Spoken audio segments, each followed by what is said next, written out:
Bapak Ibu sekalian, saya ingin berbagi tips bagaimana menangani perkara di bidang pengadaan barang dan jasa.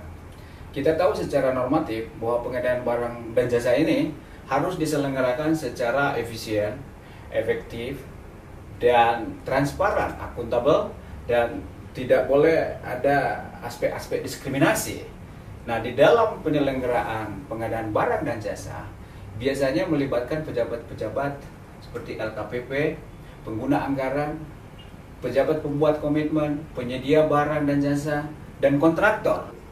Pedoman kita adalah pada Perpres nomor 54 tahun 2010 tentang pengadaan barang dan jasa. Dikatakan di sana bahwa pengadaan barang dan jasa itu harus diselenggarakan secara efisien, efektif, accountable, tidak boleh terlibat dalam bentuk-bentuk yang namanya seperti persekongkolan.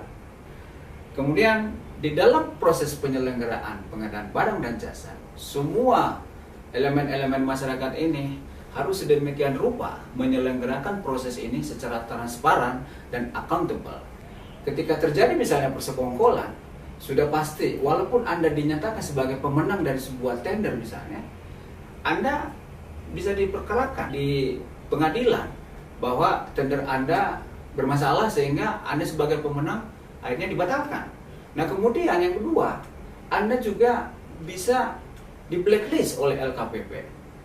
Kalau itu yang terjadi, mau tidak mau perusahaan Anda tidak boleh ikut serta dalam setiap kegiatan di pemerintahan selama sekian tahun. Kalau itu yang terjadi ketika Anda misalnya katakanlah Anda merasa tidak fair atas pengenaan blacklist tersebut, maka Anda harus mengajukan gugatan melalui pengadilan tata usaha negara untuk mendapatkan suatu putusan bahwa nantinya putusan ini menjadi instrumen LKPP untuk mencabut blacklist perusahaan saudara. Dan ketiga, Anda bisa dikenakan penalti atau denda kalau aspek-aspek markup persekongkolan tersebut betul-betul memang Anda lakukan, karena itu sudah bertentangan dengan Undang-Undang Nomor 5 tahun 99 tentang larangan praktek monopoli dan persaingan usaha.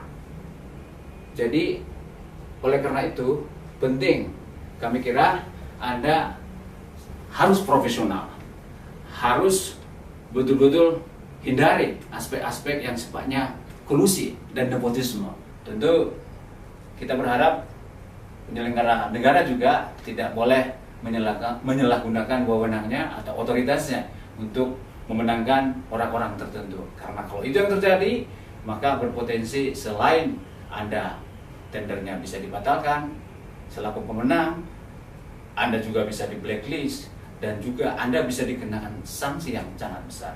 Oleh karena itu hindari semua bentuk-bentuk pelanggaran tersebut agar Anda dapat melakukan pekerjaan Anda dengan baik.